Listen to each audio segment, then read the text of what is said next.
Good day kapadyak! Sa video natin ngayon, checkin natin itong Ragusa pedals. O tara! Kung bago ka lang sa channel ko, huwag kalimutan mag-subscribe at i-click yung bell icon para notified ka sa mga future videos ko. Di ba like na rin? Meron na naman tayong item na i-check dito. Ito guys ay Ragusa pedals na common na pedal lang siya, yung sobrang budget meal. So ito yung box niya, puting box na may black na ganyan, tapos logo ng Ragusa. Ito naman yung available niyang mga colors, black, red, blue, green, orange, saka iba pang kulay. Hindi ko alam kung ano yan, other. Ba't may other? So buksan na natin, wala namang interesting sa box . Magpabukas Yun. Okay, so packaging wise, maganda naman. Meron pang palaman na cardboard para hindi sila magkiskisan at magasgasan yung pintura. So, meron din silang linagay na thread protector just in case shipping, hindi siya madamage. Wala ba kayo napapansin guys? Familiar yung design niya. Hawig siya ng ganitong mga brand. So, ito,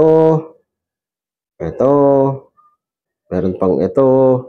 O, diba? Magkakahawig lang sila. Ang tawag dyan ay white labeling.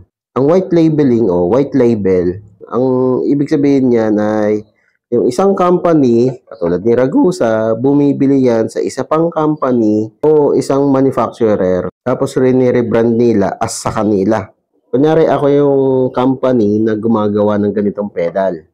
Tapos si Ragusa, bibili sa akin ng ganitong pedal. Okay, sige, ito, Ragusa, bilhin mo na. Ang gagawin ni Ragusa, maglalagay sila ng brand nila dyan. So, katulad nito, mag-i-stamp lang sila ng Ragusa na brand. Pero ganun nga yun guys, bumibili lang sila, tapos rini-rebrand lang. So, itong body ng pedal na to, gawa yan sa alloy o aluminum. Ito, meron tayong magnet. Ayan hindi siya dumidikit. Ayan, di ba? Tapos, itong spindle, just like all other pedals, gawa yan sa bakal. Dito sa pedals niya guys, meron din siyang mga studs o spikes.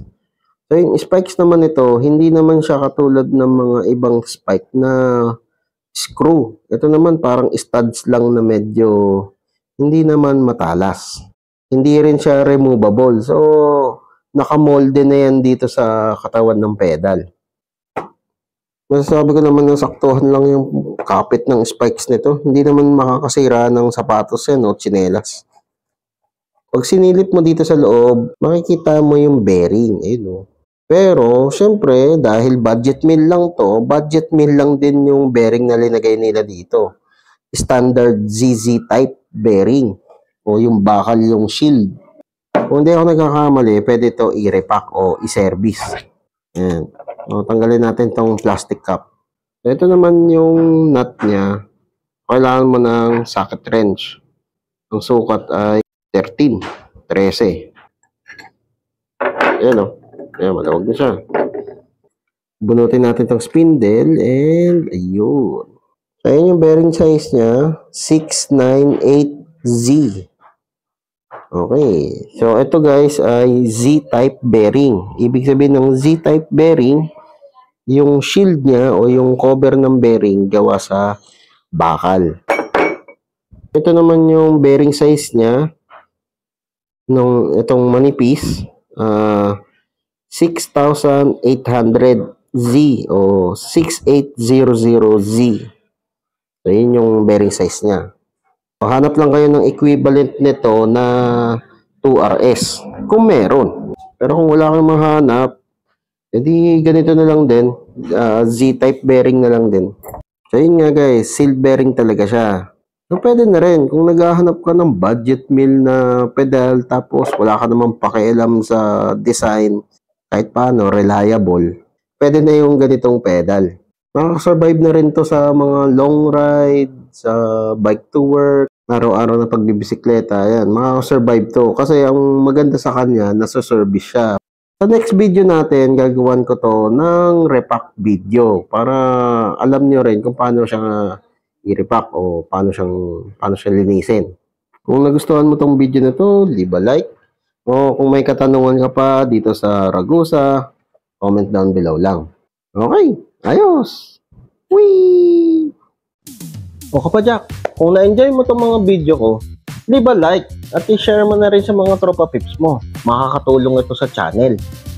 Kung gusto mo pa manood ng ibang video, ito, meron pa tayo. Hindi tayo nauubusan. Ayan, katulad nito, saka ito. Oh, load ka na. Madami pa tayong mga video na i-upload. Kaya, mag-subscribe at i-click yung bell icon para notified ka sa mga future videos ko. Maraming salamat. See you next time.